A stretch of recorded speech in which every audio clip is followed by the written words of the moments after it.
दोस्तों, आज की कहानी है माँ का पल्लू। कहानी अगर पसंद आए तो वीडियो को लाइक और सब्सक्राइब जरूर करना। माँ के आंचल से हाथ पोंछने की मेरी बचपन की आदत थी। इस आदत को लेकर पिताजी हमेशा टोकते थे, लेकिन ऐसा करने पर माँ का चेहरा ममता से भर उठता।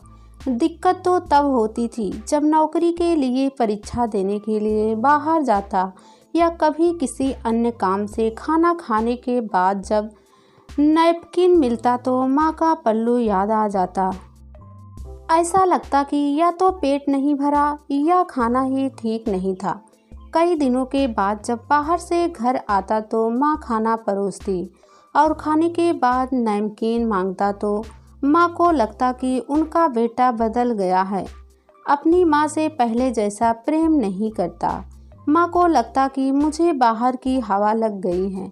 जब माँ देखती कि मैंने खाना खा लिया है, मेरे पास आकर खड़ी हो जाती और अपना पल्लू मेरे हाथ में थमा देती।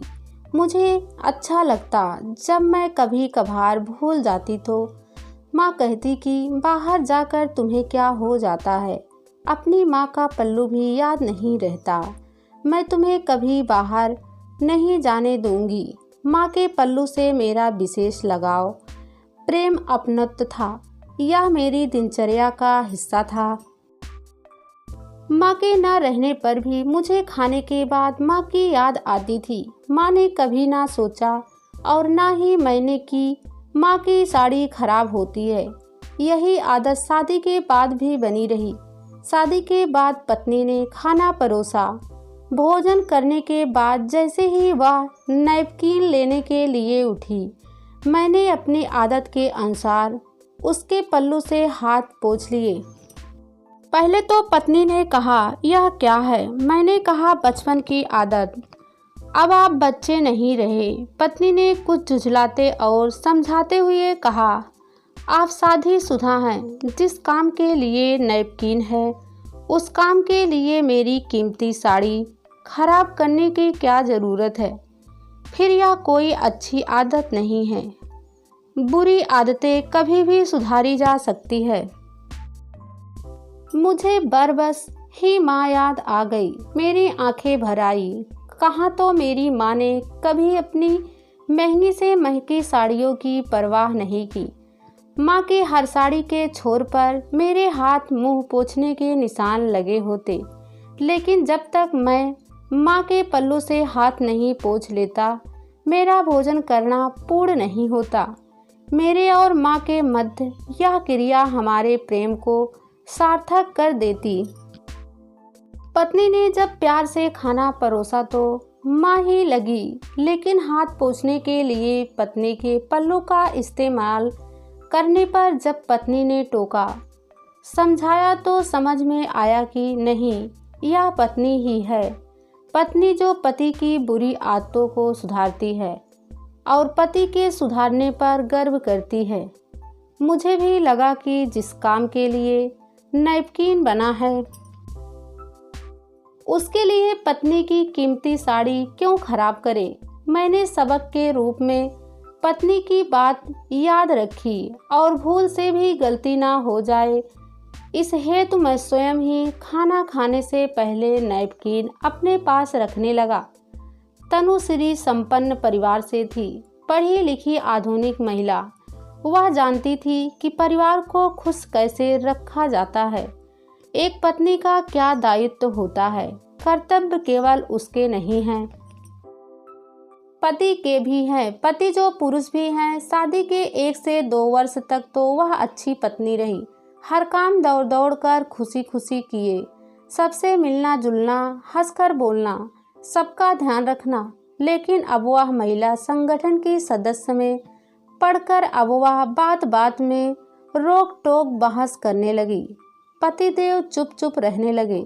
एक बार उसने देख लिया कि पति उनसे छिपकर एक पेटी में से कुछ निकालते हैं, फिर रखकर ताला बंद कर देते हैं और चाबी ना जाने कहाँ छिपा कर रख देते हैं। तनुश्री के मन में शंका का कीड़ा कुलबुलाने लगा।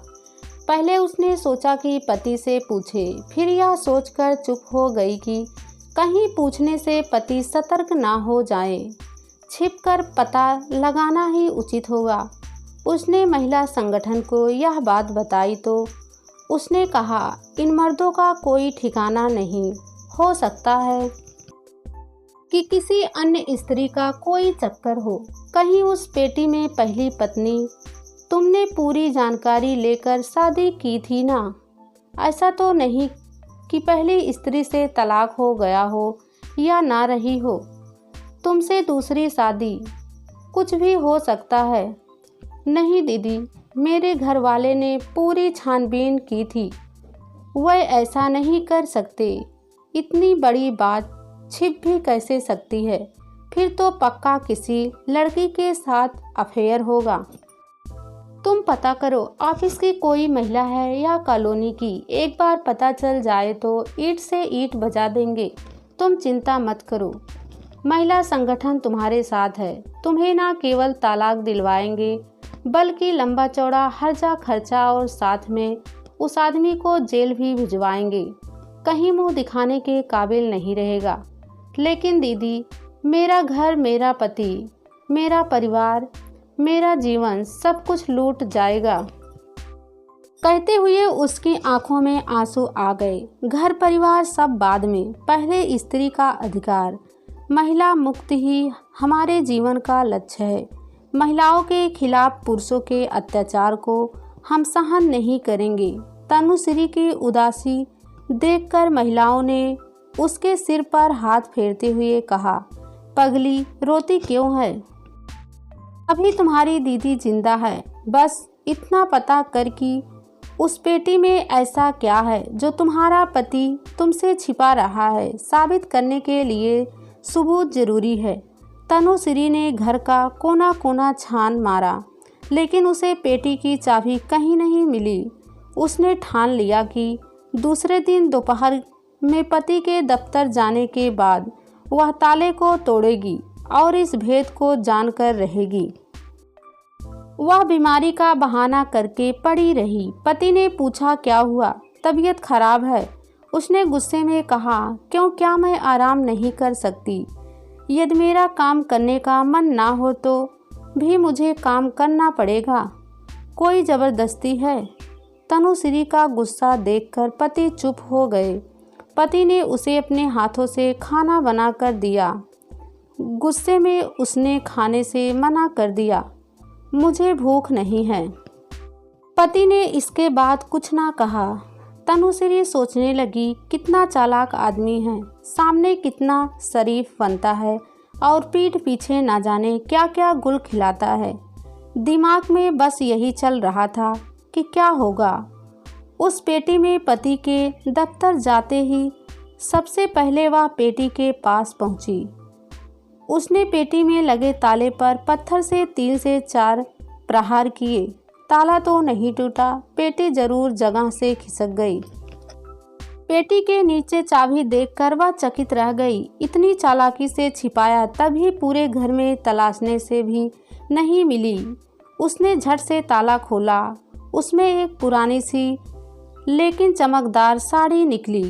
कोई आ ना जाए, कोई देख ना ले, इस कारण उसने साड़ी को ज्यों का त्यों उठाकर एक थैले में भर लिया। साड़ी ना इस्त्री की हुई थी, ना ही तह कर के रखी हुई थी, अस्त व्यस्त थी। वह साड़ी लेकर महिला अध्यक्ष के घर पहुंची। उसे देखकर अध्यक्ष आश्चर्य से बोली, अचानक कैसे? ऑफिस में आ जाती। दीदी, सबूत मिल गया है, साड़ी निकली है पेटी में से, तनुश्री ने लगभग रोते हुए कहा। अध्यक्ष ने हड़बड़ाकर कहा, अरे रो मत, यह मेरा घर है, पता नहीं घर के लोग क्या सोचने लगे। तुम एक काम करो, थोड़ी देर बैठो, मैं घर के काम निपटा कर चलती हूँ, चाय भी भिजवानी है। दीदी, आप तो घर में कुछ और ऑफिस में कुछ और ही नज़र आती हैं। तनुश्री ने कहा, अरे बहन, यह मेरा घर है, घर में घर जैसे ही रहूँगी ना। घर में मैं बहू हूँ, पत्नी हूँ, माँ हूँ। अभी बच्चे नहीं आए स्कूल से, नहीं तो आ भी नहीं पाती तुम्हारे साथ। हाँ कहो, क्या सबूत मिला है? साड़ी, तनुश्री ने धीरे से कहा।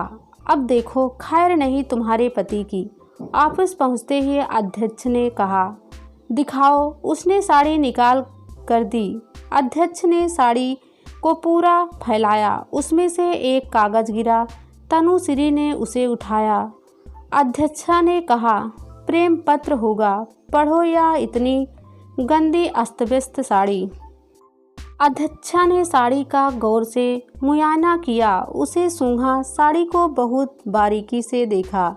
इस बीच तनुश्री पत्र पढ़ती रही। पत्र पढ़ते पढ़ते उसकी आंखों से आंसू बहने लगे।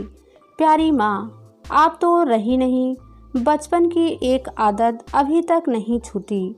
आपके कारण आपने बताया भी नहीं कि यह गलत आदत है। आप तो कहती थी कि भोजन परोसते वक्त पत्नी भी माँ का रूप होती हैं। आपकी बहू ने तो अपने पल्लू से हाथ पोंछने को बैड मैनर्स करार दे दिया। मैं भोजन के बाद आपकी साड़ी से हाथ मुंह पोंछता हूँ। आदत जाती ही नहीं, लगता ही नहीं कि पेट भर गया, मन तृप्त ही नहीं होता। तनुश्री में तो माँ नहीं मिली। वह आधुनिक स्त्री है। वह मेरी इस गंदी आदत के कारण अपनी कीमती साड़ियों का सत्यानाश क्यों करवाएगी? सो मैं आपकी साड़ी से आज भी हाथ मुंह साफ करता हूँ। मैं चाहता हूँ कि आप पहले की तरह ममता से भर जाती होंगी। मुझे भी लगता है कि मेरी माँ मेरे सामने खड़ी है।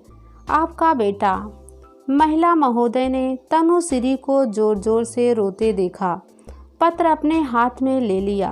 पत्र पढ़कर वह भी सन्नाटे में आ गई। क्या क्या न कह डाला उन्होंने, क्या क्या न सोच लिया। प्रेम पत्र ही तो था, एक लाडले बेटे का, दुनिया से विदा ले चुकी अपनी माँ के नाम। वह तनुश्री को सीने से लगाकर उसके सिर को सहलाती रही। उन्होंने तनुश्री से माफ़ी मांगते हुए कहा, तनु, मुझे माफ़ कर दो। अपने पति की माँ बन जाओ और सद्गृहस्थता को सार्थक करो। तुम्हारे पति को पत्नी के साथ साथ माँ का भी ज़रूरत है। आज जब मैं खाना खाकर नैपकिन की तरफ बढ़ा तो नैपकिन वहाँ नहीं था जहाँ मैंने रखा था। मैंने तनु को आवाज़ दी तो उसने अपनी साड़ी का छोर पकड़ाते हुए कहा, इससे पोंछ लो। अरे लेकिन तुम्हारी महंगी साड़ी खराब। मेरा वाक्य पूरा नहीं हो पाया। तनु ने मेरे मुंह पर हाथ रख दिया और आंखों में आंसू भरते हुए कहा, आपकी भावनाओं से ज़्यादा कीमती नहीं है दुनिया की कोई भी साड़ी। आज से आपका नैपकिन मेरी साड़ी का पल्लू ही होगा।